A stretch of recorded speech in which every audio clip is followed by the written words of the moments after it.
Okay, hello everyone. Good afternoon, and I am here, and I'm very honored to be here with Ivan, co-founder of Cohere. Do you want to say hello? Yes, very happy to be here. Thank you for having me. It's my second day in Korea, first time ever in Korea. Having a great time so far. Excited for this conversation. Yeah, so I know, so I'm an AI researcher, so I know Cohere is leading research, but do you want to tell us about what Cohere has been doing with LLMs and LLM agents, especially what you would call enterprise AI agents? Yeah, so at Cohere, we've been pre-training models since 2019, right? That's really the start of the whole transformer revolution before ChatGPT.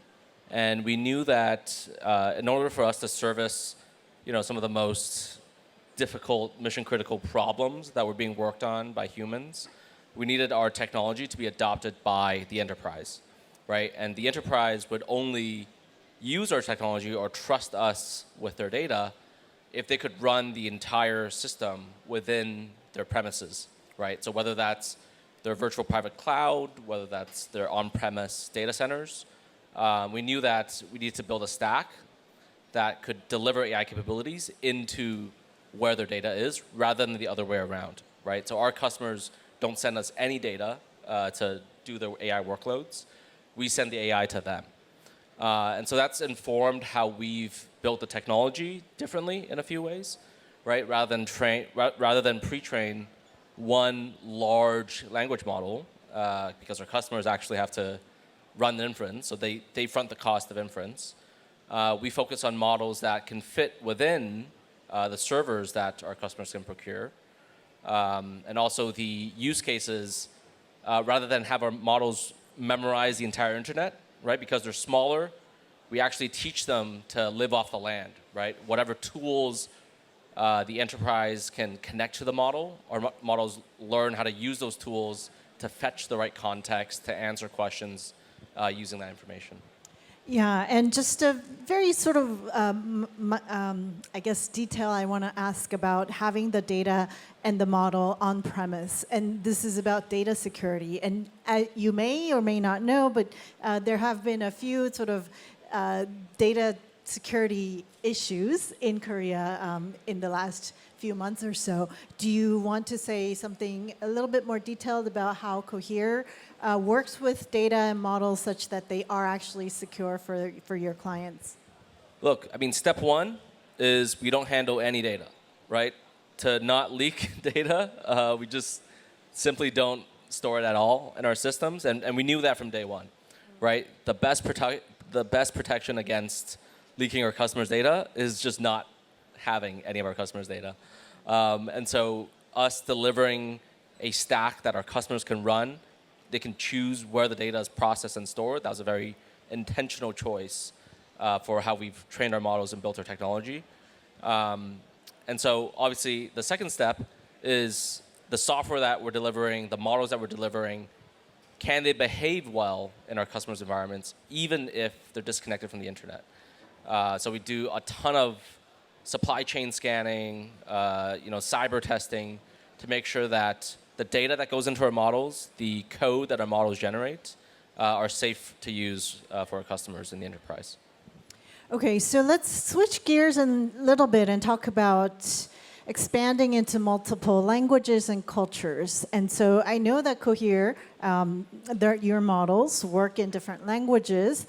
What is the scope of the multilingual capabilities of your models, and what are some of the challenges as you expand into the different languages, especially when you focus on the languages within Asia Pacific region, including South Korea, of course? Yeah, so our view is that AI is this great equalizing technology, right? For both the individual to outproduce a team, for a small country to be as productive as a large country, for a small company to be as productive and successful as a large enterprise. And so to do this well around the world, we needed to have great multilingual capabilities, right? If we wanted to, help middling powers be as productive as a superpower, We need to handle the languages that they're going to want to use the AI in. And so to do that, it was really an intentional choice to pick what kind of data goes into the models, what kind of, where the humans come from, how our human trainers for the models, they need to come from, a very diverse background, diverse place. But we've also done, we've also invested significant efforts to crowdsource and open source the largest multilingual, multimodal data set. It's this project called AYA, AYA, that we've done with our nonprofit group, Cohere for AI, where we've actually crowdsourced the most low resource languages on Earth. We had humans that spoke that language, that knew the cultural aspects within images in those cultures, help us label and sort of crowdsource this great data set that not only our models can use, but all of our competitors' models can use as well, so that those cultures, those languages, those artifacts could be understood by AI models going forward. So tell us just like specifically how many languages does the AI model speak, and like including what kind of languages? So we obviously do a ton of focus on the business languages, right? The top 23, English, Korean, Japanese, Chinese, but also in the AYA data set itself, we've crowdsourced over 100 different languages, right? So that was a Herculean effort to just get data from the open source, right? Volunteers of those languages to contribute to this data set. And so now our models can reasonably handle over 100 languages. But of course, we benchmark our business languages up to 23. Okay. I think the multilingual aspect of the model connects us into sovereign AI, which you may have heard today, from the different exhibitors here today. It's something that the Korean government is very much interested in, as well as I know that many other governments around the world are. So what is your experience? What is your vision on delivering sovereign AI models to the different governments and different enterprises around the world? So I think foundational to sovereign technology is where is the data, right? Where is the data sitting? Who controls the data? And that's both in how your citizens will use the system, right? And what they're using it for. That should stay within the country and, under the jurisdiction of that government. And the data that goes into the models, is it representative of the cultures and how the citizens of that country intend to use it? So how we've helped sovereignty around the world is, our view is, look, once we deliver the capability, we have no view into it, right? So for some governments, we've delivered our model, we have no idea what they're doing. And that's by design, right? For them to have sovereignty over the technology, they need to control where their citizens' data is going. And of course, we work with local partners to ensure that they have control over how the technology evolves, right? So in Korea, we've partnered with LG CNS. We've done many bilateral training at this point where we actually show them how to train their own version of the model. And we've produced Ziphyun, for example, which is the state-of-the-art Korean model, 111B. It's built off of the platform of our pre-trained model, but it's with their data on top.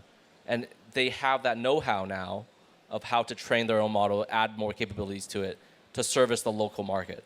So sovereignty for me is about where is that personal information, where is that information about your citizens, but then also do you have control over how the technology evolves to service your citizens? Yeah, that's great to hear, and it's great. It's very enlightening to hear about your collaboration with LG CNS. I do have a concern that in many parts around the world, there may not be companies or researchers who are actually capable of taking the technology that Cohere has built and actually building their own models, getting their own data.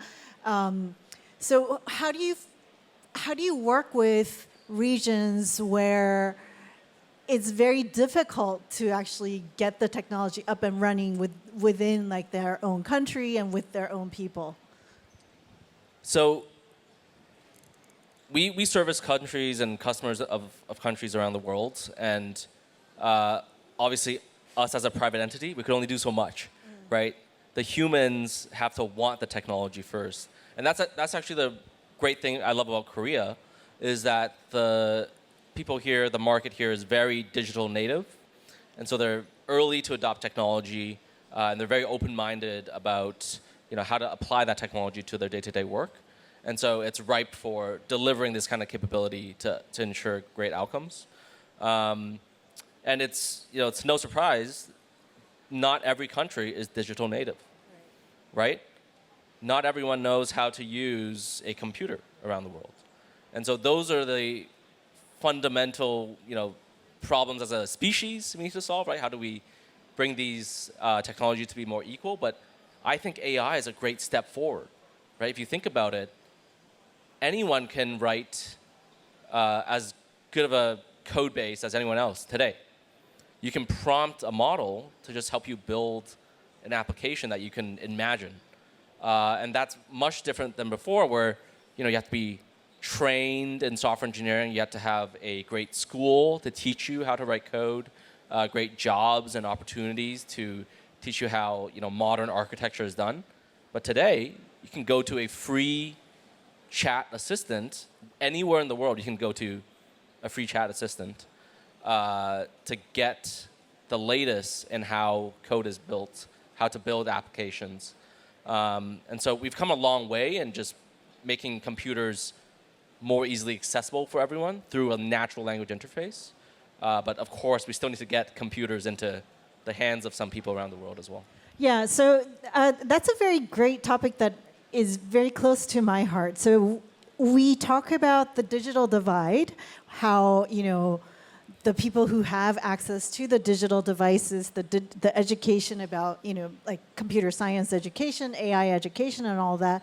And then you're saying, which I do trust you, that AI is this enabling technology that can potentially mitigate this digital divide. Do you? But I don't really see. Okay, so it's difficult for me to, and many probably in the audience to really understand what is happening in the real world. Like, do we have cases where this AI technology is actually given out to people who may have less access to the latest technology, but they have been sort of empowered by AI and what it can do, and that like some kid in some rural area is learning now to code because of this technology. Do you want to? Yeah, give us absolutely. Yeah. I have a great example. Okay. So some of our customers are some of the leading cyber organizations around the world. So they report on cyber incidents. They're usually the counter cyber entity when attacks happen. And what they've noticed ever since Gen AI revolution is that there's been a greater diversity in IP addresses, right? The locations of some of these attacks that come to them have greatly increased. So at the very least, right, at least for cyber attacks around the world, more and more teams are getting sophisticated no matter where they're from, right? Because AI is this great enabling technology. Anyone can build a bot to try to attack a system, right? Well, it's great to hear that people from all around the world are able to do cyber attacks. But let's switch or let's talk about the flip side, right? So we want this technology to be available to everyone around the world to do something good for the society. So what is Cohere's vision, and like what is your work on towards making this AI, this great AI technology, be beneficial to society, to solve some of our, really serious problems for humanity and society? Yeah, so obviously we don't just do cyber attacks. We help banks, we help healthcare systems. Our customers work with some of the most sensitive data sets in the world, right? Because our systems can be trusted to handle such data. And so being able to empower these customers to expose that sensitive data to state-of-the-art technology, right? Because that's a big jump. So it used to be that some of the data that they store inside these data centers in silos, they can't expose it to your normal APIs and SaaS services. It can't leave that data center. So for us to deliver the AI capability into that data center, they skip an entire generation of capabilities and skip right to, hey, how can this LLM completely summarize or search over this data set that they couldn't index before? They couldn't even index to search over these data sets. And so giving them semantic search over such data is a great leap in capability. And so I think first we'll help folks augment their human beings so that they can do their work faster, find information faster, summarize data faster, and generally just pay attention to more of the business intelligence of their company.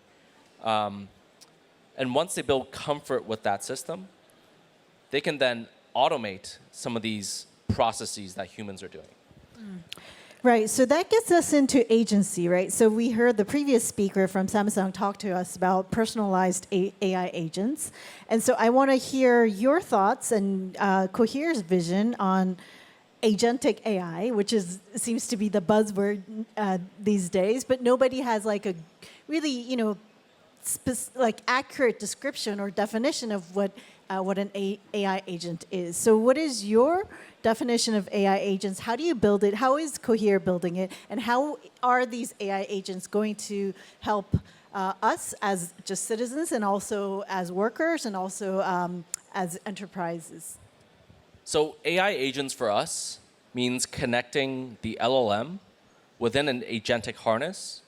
And within this harness, you can connect the LLM to your tools, data sets, and other sorts of things, right, on the same network.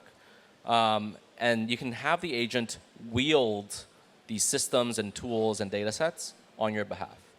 And so what's really interesting for us is because we're exposed to such sensitive data, our customers can take their agents all the way.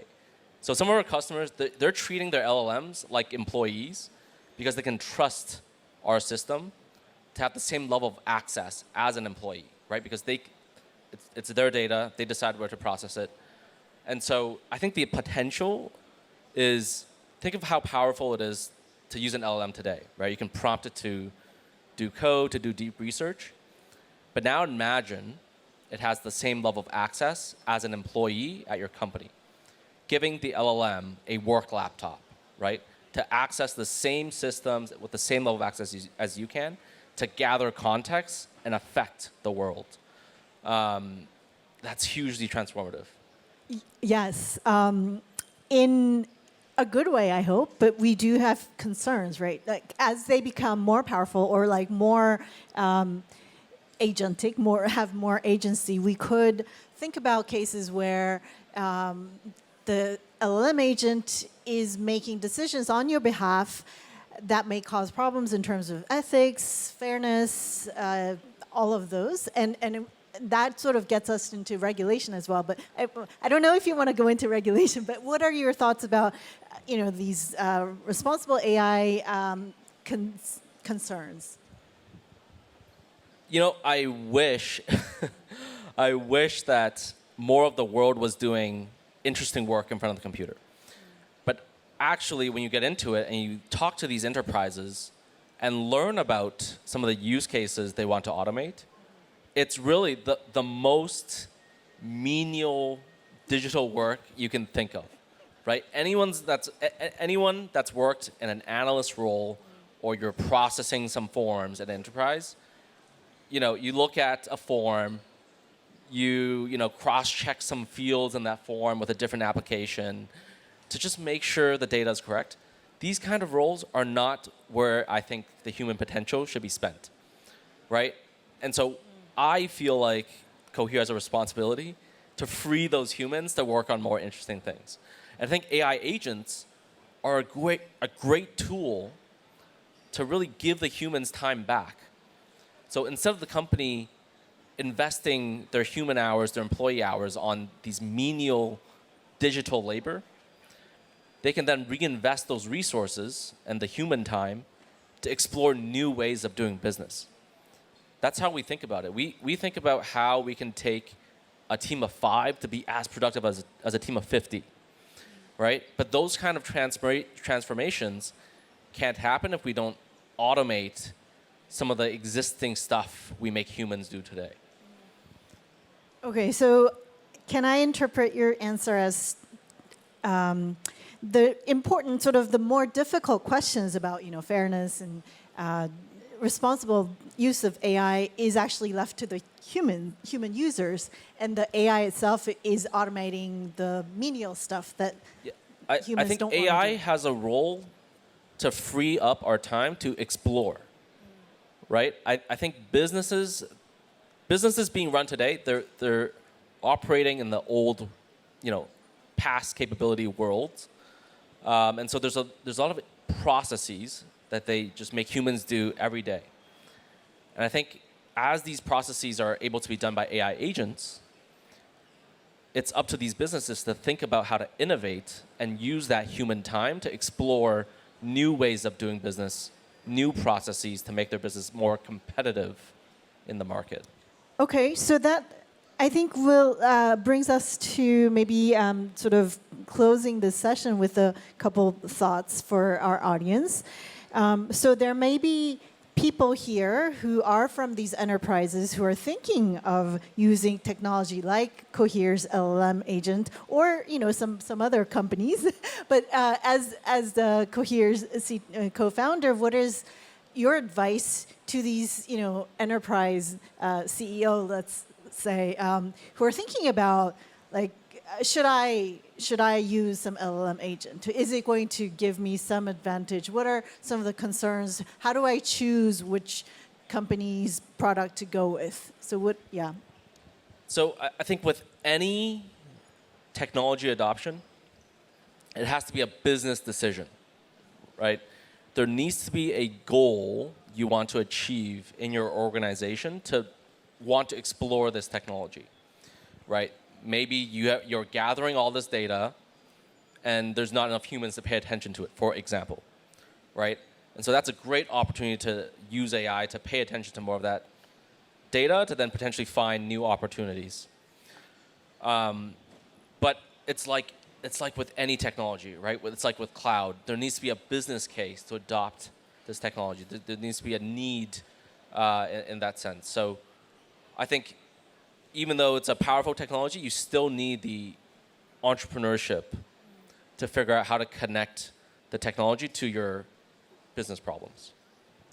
Okay, yeah, that sounds great. Let's talk about the future. So, since this is a future tech conference of this entire AI Festa, how do you envision the future of AI? Sort of as a general question. People talk about physical AI. Agentic AI, of course, is a big keyword now. People talk about AGI or ASI, the superintelligence. What is your thought about the general future of AI, and what is your vision as a Cohere co-founder for the vision of for the future of Cohere? I think the way we spend our time will completely change. The way we spend our time at work will completely change. I think the opportunity is in exactly what I said, right? We've been collecting data for decades. We have these big data warehouses, data lakes. All this information goes into it. Nobody knows where it goes. Nobody knows what's inside it. And I think the opportunity with AI is that we could use our very brief human time to find the signals within the data. We can actually pay attention to and process all of this data that we're collecting all the time, and then automate some of our actions that we do today, right, to just pass through the day. And so I think the opportunity to pay attention to, okay, we actually record a lot every day, right? There's lots of logs that you're storing in your systems. You can actually process them now. We can then transform the way we do work, right? Imagine if you could read 100 books a day. What could you do, right? If you could process that amount of information, learn from it, and figure out how to take your business to the next level, like I think that's the opportunity. For Cohere, we're focused on scaling this technology for all of humanity, right? So we'll continue to push our multilingual capabilities so that when we work with a local partner like LG CNS, they have a great and solid platform to build on top of, right? To customize our capabilities for the local market and continue to improve our agentic reasoning capabilities, continue to add functionality to our agentic platform, and make sure that humans can process all of the information that we're seeing every day.